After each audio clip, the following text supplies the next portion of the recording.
Hello po. Yun. So, magandang umaga sa ating lahat. Ako po ang inyong presenter for this morning devotional. And pinabati ko po ang lahat na kasama natin ngayon sa Zoom at mga nakasubaybay din po sa Facebook Live. So, after ko magsalita, tayo po yung magkakaroon po ng opening song na opening trailer naman po ni Sister Angela Buko. Yan ang ating pong tagapagsalita. Siya magbabahagi ng salita ng totohanan ay si Brother Japet Buko po. And after po niya, ay ang closing song at closing prayer po ng ating speaker. So ngayon po, tayo na po ay dumako na sa ating panimulang awitin.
Let's pray. Aming banal, Diyos na makapangyarihan sa lahat, kayo po'y salamat sa pag-ingat niyo po sa amin sa buong magdamag at maraming salamat din po sa panibagong buhay at lakas na inyong pinagkaloob sa amin. Sa oras na ito, sa aming pakikinig po ng inyong mga salita na mapabuksan ng aming mga puso at isipan upang aming po itong lubusang maunawaan. Tawarin niyo po kami kung saan kami nasumpungan ng mga pupulang pagkakasala sa pangalan ng Jesus. Amen.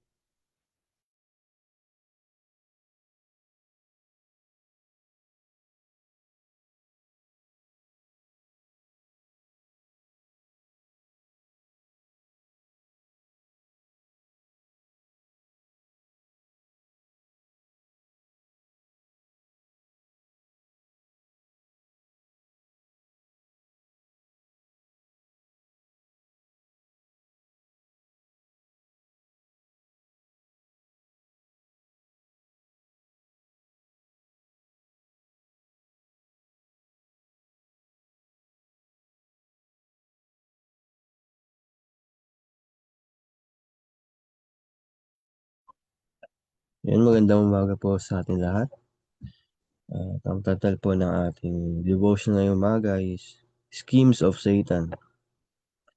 Sabi po sa 1 Peter 5 verse 8, Be sober, be vigilant, because your adversary, the devil, as a roaring lion, walketh about, seeking whom he may devour. So sabi po dito, it is unsafe to trust to feelings or impressions. These are unreliable guides. God's law is the only correct standards of holiness.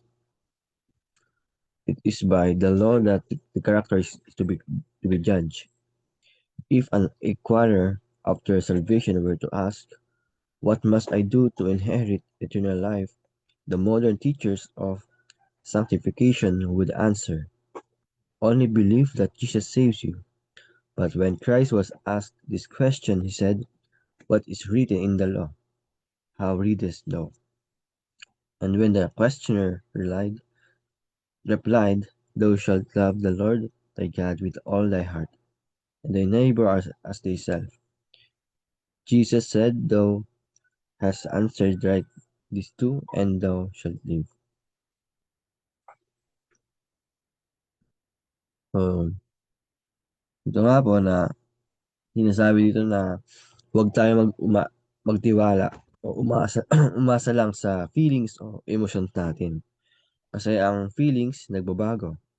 Minsan feel natin uh, close tayo kay God. Minsan naman hindi. Pero hindi feelings ang standard ng Diyos.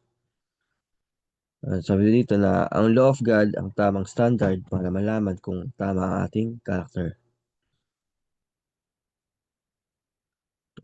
Nang may nagtanong nga kay Jesus na what must I do to inherit eternal life, hindi sinabi ni Jesus na believe lang.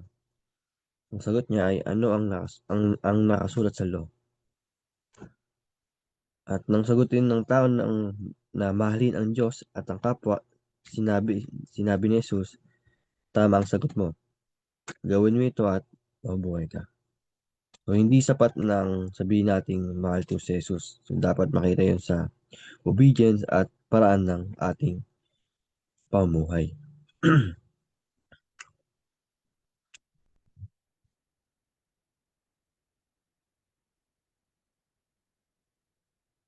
No value is attached to a mere profession of faith in Christ. Only the love which is shown by work is counted genuine. Yet it is love alone which in the sight of heaven, makes any act of value. So, hindi hindi enough uh, ang claim lang na Christian tayo o may faith tayo kay Jesus. Ang tunay na faith ay nakikita sa actions. Pero tandaan na hindi lang basta paggawa na mabuti, ang mahalaga ay ginagawa natin ito dahil sa love for God and love for others. Kung wala ang pag-ibig, kahit marami tayong gawin, wala pa rin tunay na value sa paningin ng Diyos.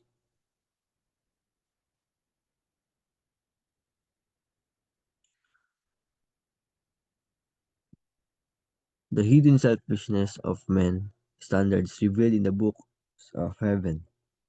Sad is the record which angels bear to heaven. Intelligent beings, pro- professed followers of Christ, are absorbed in the acquirement of the worldly professions or the enjoyment of earthly pleasures. Money, time, and strength are sacrificed for display and self-indulgence, but few are the moments devoted to prayer, to the searching of the scriptures, the humiliation of soul, and confessions of sin.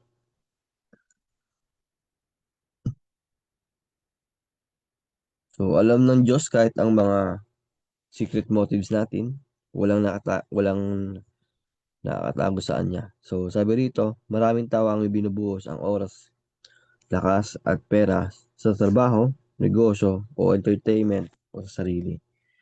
Pero kapag sa prayer, Bible study, at repentance ay parang wala ng oras. So, hindi sinasabing mali ang magtrabaho, kumita. Ang tanong lang ay ano ba yung um, priority natin. So, kung titingnan natin yung mga schedule natin, makikita ba ng ni God na ano ba yung first priority natin? So, kung doon malalaman kung ano ba talaga, doon malalaman at doon makikita ang tunay na ugali natin bilang mga Kristiyano. Satan invents unnumbered schemes to occupy our minds, that they may not dwell upon the very work which we ought to be best acquainted. The art deceiver hates the great truths that brings to view an atoning, a sacrifice, and an all-powerful mediator. He knows that with him everything depends on his diverting minds from Jesus and so, maraming strategy si Satan para i-distract tayo. So, hindi naman kailangan puro masasamang bagay ang gamitin niya. Minsan, kahit mga good things, basta maging sobrang busy tayo hanggang walang tayong oras kay Jesus.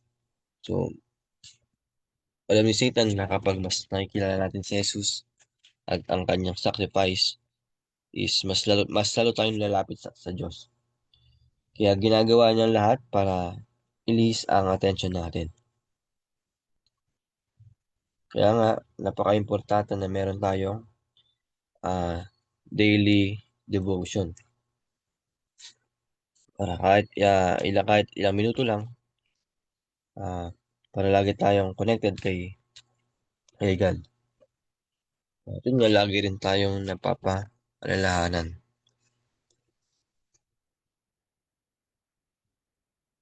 Kaya po sa last paragraph, those who would share the benefits of the Savior meditation should permit nothing to interfere with their duty to perfect holiness and the fear of God. So, kung gusto nating ma-experience ang blessings ng ministry ni Jesus bilang ating mediator, so wag nating hayaan na may humadlang sa spiritual growth natin. So, dito na, ang holiness ay hindi instant. It's a daily journey. So, every day, pinipili natin sumunod sa Diyos, magisisi kapag nagkamali, at magpatuloy kahit mahirap. So, sabi nga na, every day is a choice. So, mas pipiliin ko ba si Jesus o ang sarili kong gusto? So, napakaganda po ng ating morning devotion ngayon na hindi feelings ang basehan ng ating relasyon sa Diyos. So, mali talaga yung ginagawa ng iba na Yun nga, 'di ba, na parang mas gusto pa nila yung parang may nakikita silang rebulto para ma-express yung kanilang nararamdaman, feelings. So, hindi rin sapat ang sabihin nating Kristiyano tayo. So, ang tunay na pananampalataya ay makikita sa pag-ibig, pagsunod, at araw-araw na paglakad kasama si Jesus. Kaya araw-araw natin piliin si Kristo sa mga bawat desisyon natin, sa mga plano natin. Dahil habang mas lumalapit tayo sa Kanya, mas binabago niya ang ating karakter para maging handa sa Kanyang pagbabalik. So hanggang dito lang po ating devotional. Magandang umaga po sa ating lahat.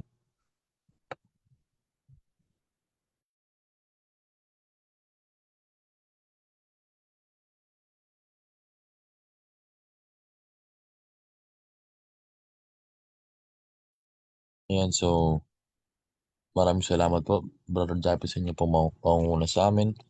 At doon nga po ay nakita nga po natin na kung paano kaimportante yung pagkakaroon po ng connection natin sa Diyos. Lalo na po yung maging active po tayo sa kanyang mga gawain. Especially sa pakikipag-usap sa kanya sa pamamagitan po ng panalangin na po. And ayun nga po na ang yung totoong kaligtasan nga po ay makikita po sa pagkakaroon po ng buhay na tayo ay maibigin sa Diyos. And not by feelings, and not by feelings or words alone ang makakapagligtas sa atin, bagkus we should keep our focus on Jesus. Follow His word, and wag po nating hayaan na ang worldly distractions ang maging sanhi ng obstacles natin para tayo ay hindi makagawa or tayo ay maabala sa mga gawain ng Panginoon. No po? So, kundi tayo dapat ay magpakita po sa araw-araw nating buhay ng pagsunod sa Kanya, ng pag-ibig, at ayun nga, pagsunod ng Kanyang mga commandments, and pagkakaroon po ng malapit na relasyon sa Kanya upang hindi po masira yung ating relasyon at tayo pa ay maging mas malapit sa Kanya, at hindi po tayo madaling madaya po ng mga kaaway.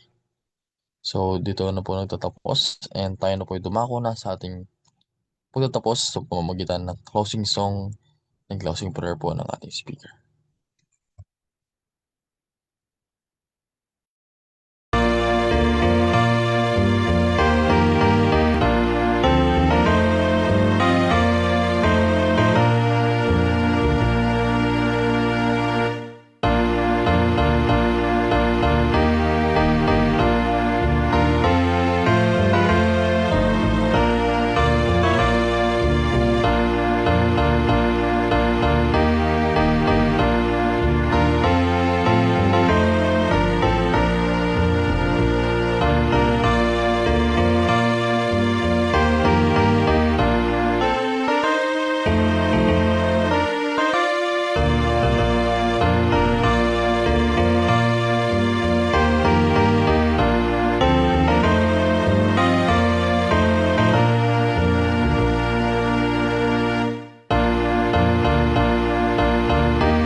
Tayo po'y manalangin.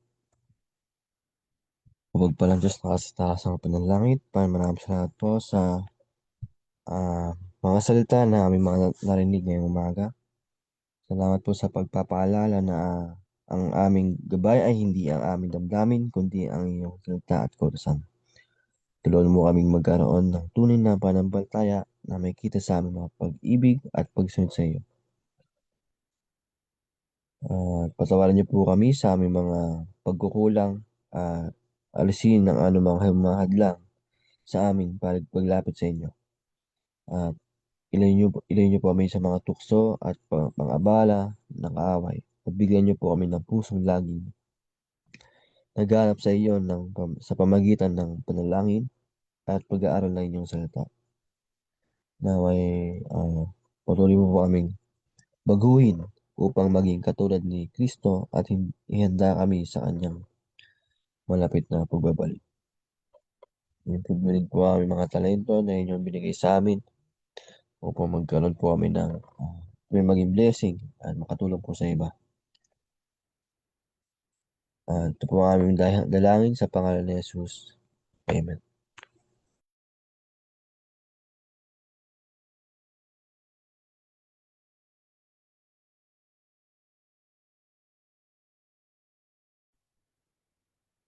Ayan, so maraming salamat po.